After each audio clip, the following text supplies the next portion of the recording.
Hey guys, welcome to my channel. Today you have with me a various today you have with me you have with me a very special guest. Sir exam का season है, result है, भर भर के interviews आ रहे हैं हर एक ranker के। एक रैंकर 1 हो गया यार, 2 हो गया यार, 5 हो गया। आज मैं लाया हूं आप लोगों के लिए AIR 22 AIR 22 मिस्टर प्रखर गुप्ता, जो आज हम लोगों के साथ बहुत सारी चीजें शेयर करने वाले हैं। सर सारे रैंक सिंगल डिजिट वाले रैंक होल्डर का इंटरव्यू ले रहे हैं, आप क्यों 22 रैंकर का लेने चले हो? क्योंकि भाई देखो, ये अपना भाई है जो आरवीजी से क्वालिफाई हुआ है और आरवीजी के लिए अपना बहुत स्पेशल प्लेस है दिल में। और रही बात, भाई को इकोनॉमिक लॉ में 81 मार्क्स आए हैं, जो कि मैं सोच भी नहीं सकता। ठीक है, लाना तो दूर की बात है, मैं सोच भी नहीं सकता। तो मैंने सोचा कि मेरे आधे से ज्यादा स्टूडेंट तो लॉ के हैं, तो उन लोगों को इकोनॉमिक लॉ में 81 कैसे लाना है वो तरीका मिल जाए, इसलिए प्रखर भाई को बुला लेते हैं। उन्होंने क्या किया था ऐसा जिसकी वजह से 80+ आ गए, वो सुन लेंगे। 80 नहीं आएंगे, चलो कम से कम 70 तो आ जाएंगे। ठीक है, तो प्रखर भाई से बात शुरू करते हैं। सबसे पहले प्रखर, ये बताओ कैसा लग रहा है रैंक ला करके सीए फाइनल पे? सबसे पहला सवाल, उम्मीद किया था रैंक आएगी?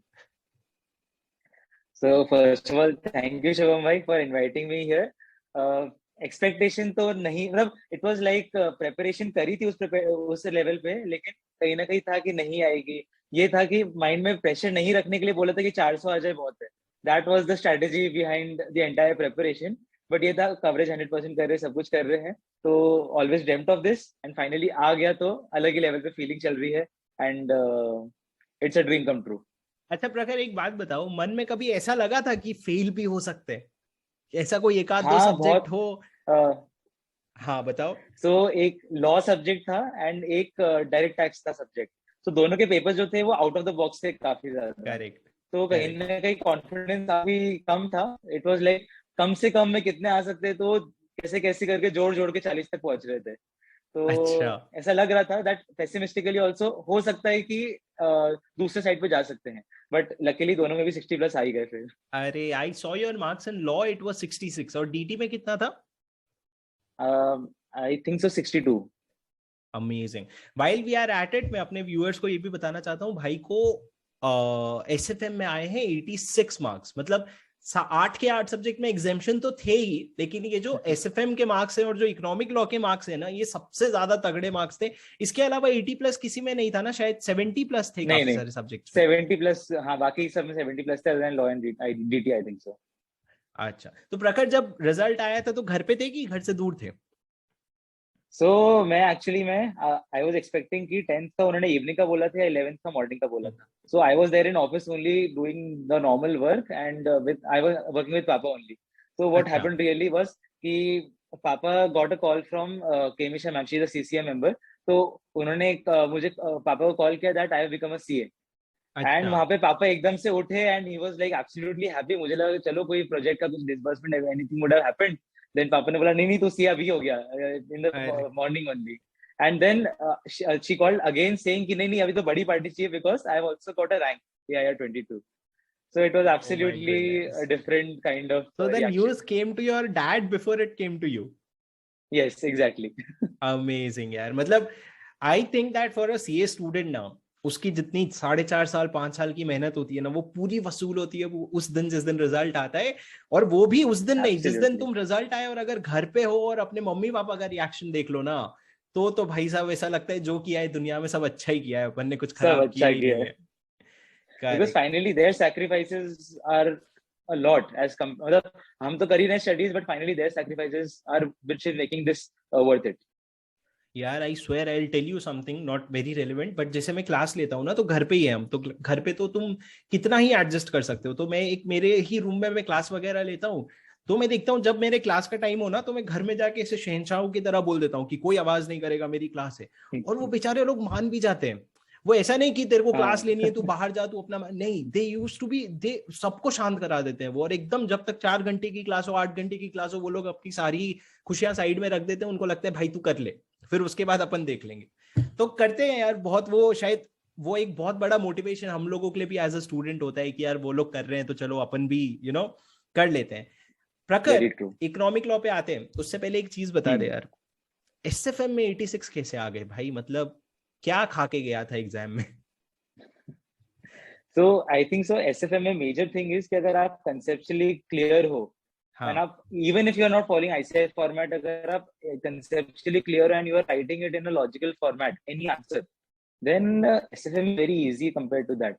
मैंने तो I don't think so मैंने कोई से भी क्वेश्चन ज्यादा फॉर्मुलेज भी लिखे हैं लाइक जहाँ पे की formulae are very required for example portfolio management, उनके अलावा देखें तो it's more about logics, more about other than some ambiguous questions जो ICI के हैं, but उसके अलावा I think so SFM is a good subject to do. Are you doing CFA as while well study simultaneously? हाँ, CFA level 1 दे दिया, level 2 अभी नहीं दिया है, about to give. ये जो CFA देते हैं ना ये लोग, इन लोगों का एक ये मतलब एक प्रूफ होता है कि तुम CFA दे रहे हो, मतलब तुमको SFM से प्यार है, तुम सिर्फ एज अ सब्जेक्ट उसको नहीं पढ़ रहे हो, तुमको प्यार है तो तुम CFA भी कर रहे हो, तो वो फिर इनबिल्ट आ ही जाते हैं. पर चलो SFM के बारे में बात करेंगे. मेरे को एक मेन टॉपिक मेरे इकोनॉमिक लॉ के बारे में बताओ, जो मेरे स्टूडेंट्स है खास करके जो इकोनॉमिक लॉ ले भी रहे हैं और जो नहीं भी ले रहे, जो इकोनॉमिक लॉ पढ़ रहे हैं खुद से. बहुत बड़ा होता है 81 लाना इकोनॉमिक लॉ. एक बार के लिए मैं SFM में 87 86 मान भी सकता हूँ, मेरे खुद के 87 आए थे SFM में. तो मेरे को पता है कि यार चलो SFM में तुम्हारा अगर टेक्निकली तुम साउंड हो, तुमको चीजें समझ आती है तो तुम स्कोर कर लोगे. इकोनॉमिक लॉ ऐसी चीज है, या फिर पेपर 4 की भी बात कर लो, तो जरूरी नहीं है कि मैं सही लिख रहा हूं तो सामने वाला मेरे को मार्क्स देगा. शायद स्टॉक मार्केट गिर गया, उसका मूड अच्छा नहीं है, वो मार्क्स नहीं देगा. क्योंकि SFM में तो आंसर पक्का होता है कि भाई 100 ही आने, 100 आ गए तो मार्क्स दे दो. लॉ में ऐसा नहीं होता है. इकोनॉमिक लॉ हो गया, कॉर्पोरेट लॉ हो गया, उसमें बहुत मूडी होता है सामने वाला. तो basically how did you prepare for economic law and what do you think was the reason that made you get 81 in your exam? So one of the biggest benefit economic law में अपने पास में क्या होता है that we have the law in front of us. We just have to do the application part of it. Correct. So because of that thing, if you are able to understand first of all the helicopter view of the law, so that you know exactly what sections are applicable, what regulations are applicable, and then you are able to apply that to the particular case scenario in a well-faced manner, and you are able to present that answer in such a manner that the other person is able to understand that. Then I think so that economic law becomes a very easy subject because of that thing. And क्योंकि उसमें से around 50% of the topics are all, which are the typical topics also, are already covered in paper 4. It becomes a very advantageous thing because paper 4 के बाद में there's just costing, and इसके बाद में वापस से paper 6 आ ही रहा है, so everything is very fresh. तो वो पूरा टाइम जो रहता है अपना स्टडी का, वो काफी अच्छा मिल जाता है उस टाइम पे. तो प्रखर, इकोनॉमिक लॉ में फ्यू स्पेसिफिक क्वेश्चंस जो स्टूडेंट्स के बहुत सारे डाउट होते हैं, आंसर जो आपने लिखे वो खुद के लैंग्वेज के लिखे कि बुक खोला और छाप दिया पूरा? So for example, एक क्वेश्चन कहीं ना कहीं जो हमारे अटेम्प्ट में भी था, that one question was exactly copy paste from case तो study digest. Case study digest, तो वो तो मैंने exactly copy paste कर दिया वहां से, because I did that case study. Yes, वो तो proper copy paste करा मैंने, because अगर आपको मिल रहा है ना तो it's better to copy paste, because finally he will be also doing the pie to pie matching. Correct. And उसके अलावा अगर देखें तो if you have the time, I would say कि copy कर दो, because if you have the time and you can copy, तो उनके लिए बहुत easy हो जाएगा that yes they are finally able to do that. But अगर time नहीं रहता, so best thing what you have to do is even during the studies also and during the exam writing also, कि आप keywords को underline कर लो, so that even if you are writing less, at least those keywords are being covered in the question answer. प्रखर, अगर जैसे मेरे पास कोई answer है, मेरे को आता है, मेरे को पता है सेक्शन फलाना ढमकाना सेक्शन से मेरे को लिखना है, तो अगर वो मैं सेक्शन पे गया तो भी मैं पूरा वर्ड बाय वर्ड छाप दूं? मेरे को बिल्कुल भी कोशिश नहीं करनी है उसको डाइल्यूट करने की, लैंग्वेज सिंप्लीफाई करने की, कुछ नहीं, मैं बस उठा करके पूरा छाप सकता हूँ? एक्चुअली कहीं ना कहीं ये हो जाता है कि if you are writing more relevant, क्योंकि हो सकता है कि एक ही क्वेश्चन के अंदर काफी सारे सेक्शंस आर एप्लीकेबल. तो अगर वैसा वाला चीज है तो in that case if you are writing each and every section, तो वो थोड़ा सा एग्जामिनर के लिए भी थोड़ा टफ हो सकता है. So in that case, only the relevant parts of the sections would be more important to write. Understood. For example, there is a question related to बेनामी transaction. उसमें आ गया कि फलाना ट्रांजैक्शन हुआ है, क्या ये बेनामी ट्रांजैक्शन है? तो अभी मेरे को पता है भाई मैं फलाने सेक्शन पे जाऊंगा ना तो मेरे को बेनामी ट्रांजैक्शन का डेफिनेशन मिल जाएगा, ठीक है. अब मैं वो डेफिनेशन मेरे को लिखना है, मेरे को पता है, तो वो डेफिनेशन जो मैं लिखूंगा वो मैं पाई टू पाई कॉपी पेस्ट कर सकता हूँ कि मैं उसको थोड़ा डाइल्यूट करूं, उसको प्रेजेंट करूं अच्छे से. भले उसके बाद मैं और सेक्शंस के रेफरेंस लूंगा, लेकिन जो सेक्शन में रेफरेंस ले रहा हूं उसको कॉपी पेस्ट कर सकता हूं. Yes, I think so. You should copy paste, क्योंकि कहीं ना कहीं वो लॉ में अपने को एडवांटेज मिल जाता है. बट उसमें copy paste should not be like a paragraph form of thing. मैं उसमें क्या करता था, सामने वाला, हाँ, वो उसको पॉइंटर फॉर्म्स में कर दो. लाइक बेनामी ट्रांजैक्शन के बारे में लिख रहे हो ना, तो जैसे वो फ्लो चार्ट दिया हुआ है, दैट फ्लो चार्ट के फॉर्म में only you are writing in pointers. Not exactly flow chart you are drawing, but in pointers की बेनामी ट्रांजैक्शन जो है it is one of these four things, तो फोर थिंग्स को you are writing in pointers, so that उसके लिए the second examiner जो है वो अपना हैंड रिटन फॉर्मेट देख रहा है, तो उसके लिए इजी हो जाएगा to go through the entire topic. आप पूरा पैराग्राफ लिख दोगे तो he will not be able to comprehend everything. तो प्रखर जैसे ये पैराग्राफ को मेरे को पॉइंटर्स में स्प्लिट करने हैं, तो ये एग्जाम हॉल में डायरेक्टली हो सकता है कि उसके पहले मेरे को अपने कुछ नोट्स बनाने पड़ेंगे या कोई और ऑथर के नोट्स यूज करने चाहिए? जैसे कि मान लो मैं एज अ फैकल्टी स्टूडेंट्स को क्या मैं ऑलरेडी पॉइंटर्स फॉर्म में बना के दे दूं तो उनके लिए वो इजी हो जाएगा कि उनको कॉन्सेप्ट पता है, वो बस एग्जाम हॉल में उसको लिख सकते हैं पॉइंटर्स में देख देख करके? सो दोनों ही तरह से कर सकते हो। अगर study mat you have already read easily तो फिर पॉइंटर्स करना is easy because you already know the logic, you are just writing it. और अगर ऐसा चाहिए कि अगर आप फर्स्ट टाइम उसको देख रहे हो then if you already have the pointers then it would be advantages. But जैसा भी कर रहे हो कि वन मटेरियल, तो वन मटेरियल में चाहे से वो स्टडी मैट में विदाउट पॉइंटर्स है but you are underlying the keywords and you understand what will be the pointers, or you are taking a faculty notes which are exactly same as study mat which is in the pointers form. Right. तो प्रखर एक चीज मैं आपको बताऊं ना, आजकल market में एक बहुत अच्छी चलन चली है बच्चों की, और ये बहुत, मैं तो बिल्कुल भी उसके अगेंस्ट हूँ। बच्चे कहते हैं क्या पता है, ओपन बुक है यार, पेपर 4 का कॉमन है, पढ़ा हुआ है, 1 घंटा 4 घंटा 5 घंटा डालेंगे, मैक्सिमम 1 दिन डालेंगे, सब्जेक्ट खत्म हो जाएगा। आपने इकोनॉमिक लॉ के फर्स्ट टाइम रीडिंग में कितना समय दिया था, keeping in mind that you have already studied paper 4, you have already done paper 4 में सारे chapters? How much time had you given for paper 6D in the first read? So in the first read it would have been taking around 8 days, 8 days के आसपास मैंने पूरा दिया था, full on 8 days। भाई एक second 8 days for economic law first reading? First reading, yes, yeah, even after doing the 3 chapters already in paper 4। मैं आपको बताऊं, कसम से बता रहा हूं, स्टूडेंट 8 घंटे भी नहीं देते, ठीक है? उनको लगता है अरे यार ओपन बुक है, वो अमन गुप्ता वाला सीन है ना, हम भी कर लेंगे, वैसा उनका हाल आ जाता है कि अपन भी देख लेंगे यार क्या ये ओपन बुक में। लेकिन एक चीज मेरे को समझ आती है, जो ओवर द पीरियड मेरे को समझ आया है, कि बिना पढ़े ना 60 लाना, 62 लाना, 65 लाना, ये बहुत आसान होता है। पर अगर तुमको वो ऊपर के जो 70 के ऊपर एक एक मार्क है ना, उसकी कीमत बहुत ज्यादा है और उसका रिवॉर्ड भी बहुत ज्यादा है फिर, क्योंकि वो आपको सेट ऑफ लाने में, रैंक लाने में वो सब बहुत हेल्प करता है। तो स्टूडेंट को क्या लगता है, और बहुत सारे सीनियर्स भी एडवाइस करते हैं कि भाई देख, मैंने तो 2 दिन पढ़ा था, 2 दिन पढ़े, मेरे को 60 आ गए, तेरे को और क्या चाहिए? भाई अपने को इकोनॉमिक लॉ में 80 चाहिए, क्योंकि 60 इकोनॉमिक लॉ में पास बराबर है। इकोनॉमिक लॉ हो गया, कोई भी इलेक्टिव पेपर हो गया। I think if you are getting 60 in an open book, तो तुम्हारा क्लोज्ड बुक में क्या हाल होगा? तो ठीक है, so the point that you are saying is 8 days for first reading. हाँ बोलो प्रकाश। सो अगर हम कोई से भी सीए सब्जेक्ट की बात करें, basically 3 stages in which we have to study that topic. First is the conceptual understanding, कि आपको हेलीकॉप्टर व्यू आ जाए, you are able to understand the nitty-gritties also and you are able to comprehend each and everything very well. क्योंकि कभी भी आपको law के बारे में किसी को समझाना हो ना, that as a faculty you are explaining also, you are able to explain it. That's the first stage. The second stage comes is memorization, and then the third stage comes is application of that concept into the real case scenarios. So elective paper में the only advantage we have is कि वो second phase अपना निकल जाता है, memorization, but first is still there and third is still there। और उन दोनों को अगर आपको करना है ना, तो at least 7 to 8 days are required for that। Correct. तो पर्सनली 7 to 8 days, देखो अपने 6-7 एक्ट है, अगर आप दिन में एक एक्ट भी करोगे ना तो 7 दिन खत्म हो जाते हैं। बट प्रखर, ये जो 7 to 8 days बोल रहे हो आप, इसमें केस स्टडी डाइजेस्ट भी पूरा इंक्लूड होता है? Not entirely. Case study digest में फॉर एग्जांपल मैंने जब वो 7-8 days में करा था, I only did around 20 case studies, 15 to 20 case studies, not more than that. फिर जो बचे हुए केस स्टडीज थे, I did it directly in the exam, on the exam day. So I think so those 7-8 days जो है, that has to be given more towards the conceptual understanding। आप एक एक चीज का, क्योंकि स्टडी मैट को आप जितनी बार पढ़ सकते हो ना, उतना ही ज्यादा आपको एक फोटोजेनिक मेमोरी बन जाएगा कि यार ये इस पेज पे यहाँ पे नीचे है, इस पेज पे यहाँ पे ऊपर है। तो that's somewhat important in elective paper कि वो जल्दी से you are able to navigate through the study mat. Secondly, conceptual understanding जब आप कर रहे हो तो आपको उसमें एक एक वर्ड की इंपॉर्टेंस भी चाहिए रहती है, बिकॉज फाइनली अगर आप एप्लीकेशन बेस्ड देख रहे हो इन अ पेपर जहाँ पे कि सही में भी आपको सिर्फ लॉ का एप्लीकेशन करना है, तो एक एक वर्ड का application is also very much important. तो उसको अंडरस्टैंड करना, सब कुछ करने के लिए इट टेक्स टाइम। करेक्ट। तो प्रखर ये बताओ, समझ गए हम आपकी बातें, अब ये बताओ कि जो नॉर्मल स्टूडेंट होता है वो क्या क्या लेके जाता है? आईसीआई का मॉड्यूल लेके जाते हैं, केस स्टडी डाइजेस्ट लेके जाता है, एडिशनल केस स्टडीज निकाल लेता है, और बच्चों की सुन के वो आईसीआई जर्नल भी निकाल लेता है। इसके अलावा दुनिया में कुछ बचा है लेके जाने के लिए वहां पे, जो आपको लगता है हेल्पफुल हो सके एक स्टूडेंट के लिए? तो स्पेशली लॉ सब्जेक्ट के लिए तो two things become very important. One is regulations और रूल्स जो भी होते हैं. फॉर एग्जांपल कॉम्पिटिशन एक्ट में देयर आर कॉम्बिनेशन रेगुलेशंस.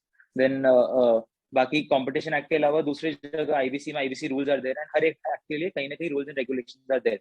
सो वो सारे को अगर you have the bare versions ना, तो कहीं ना कहीं it helps a lot during the exam. For example हमारे टाइम पे भी एक कोई सा इलेक्ट्रॉनिक मीटिंग से रिलेटेड एक क्वेश्चन आ गया था, MCQ. I do not remember exactly, but उसमें मुझे वो रेगुलेशन जो मैं बेयर एक्ट लेके गया था, बेयर रेगुलेशंस, वो मुझे पूरे पूरे यूज में आ गए थे वहाँ पे. So just having a quick reading, I don't think so it takes more than half an hour to read any regulation और rules, but it becomes very important. आपको कहीं ना कहीं लॉ भी समझ में आता है काफी ज्यादा. एंड सेकेंडली एफएक्यूज का क्या रहता है, that FAQs are basically what frequently asked questions by to the particular Regulator. publishing regulator.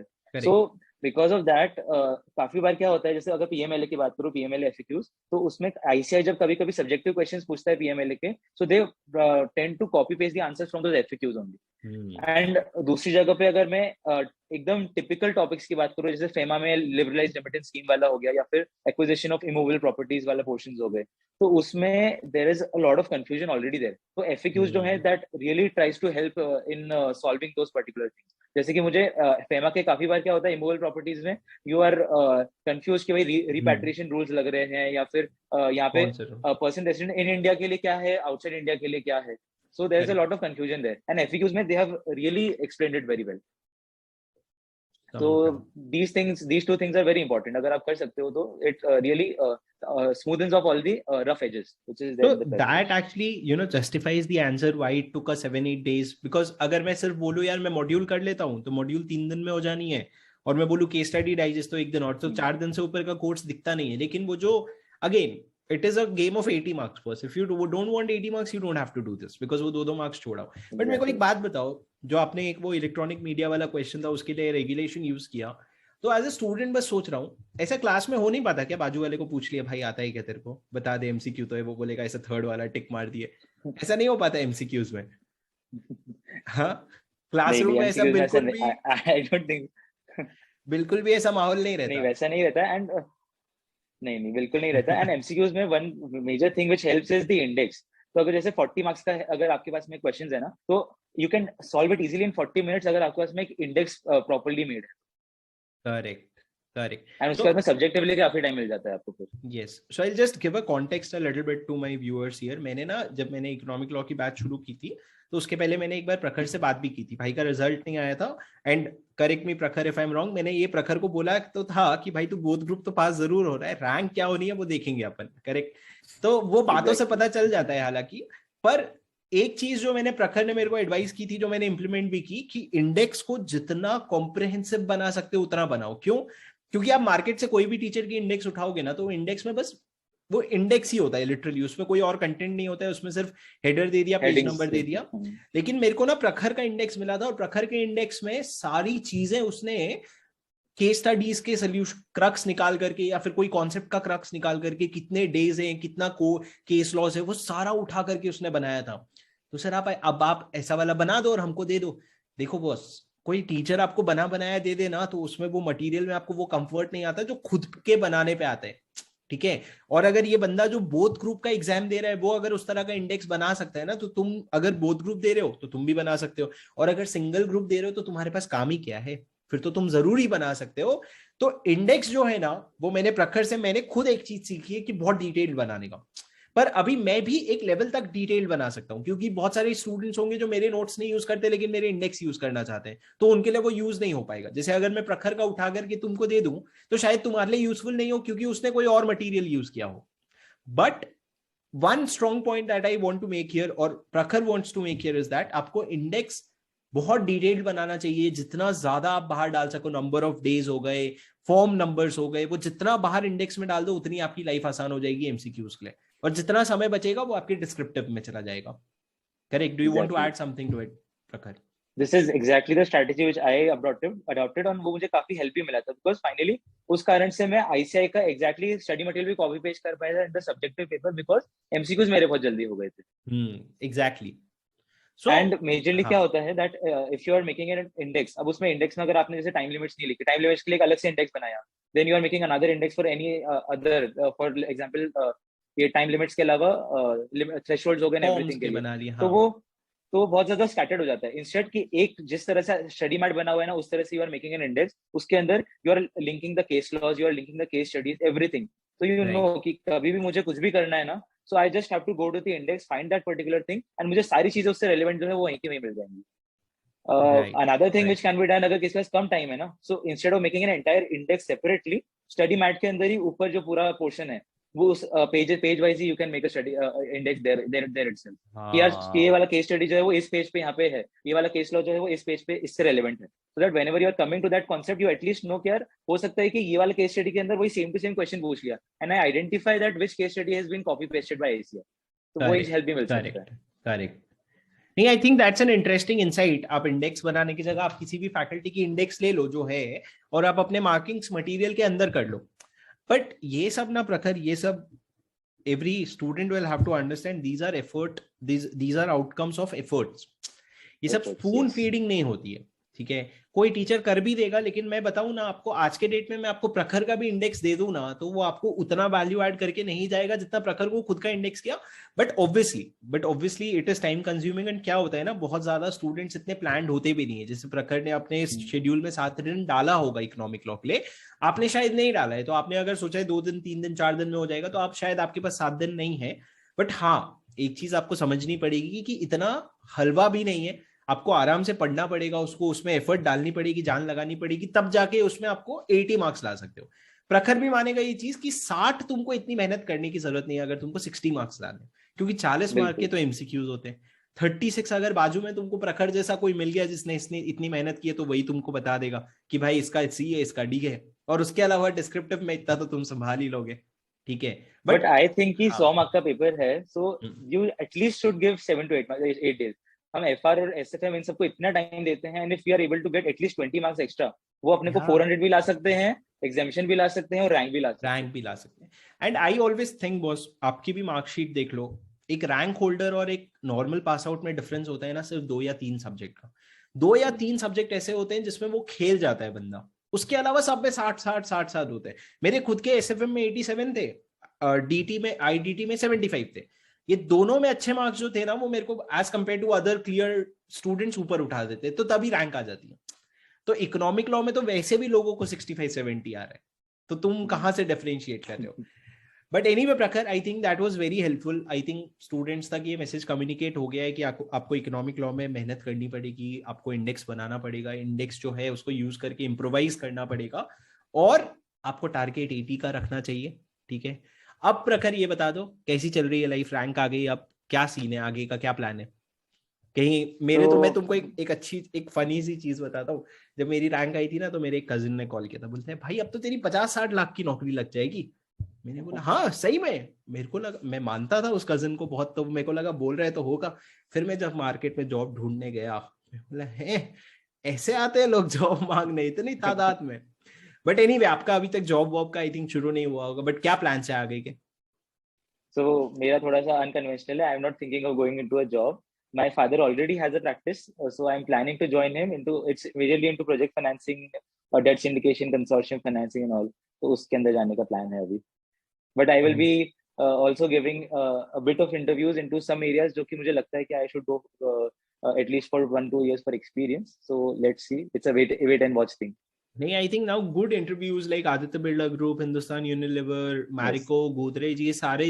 So this is a one time, once in life opportunity boss. Like if I were you, even if I had a practice, I would have just appeared all of them very seriously for experience, like very seriously.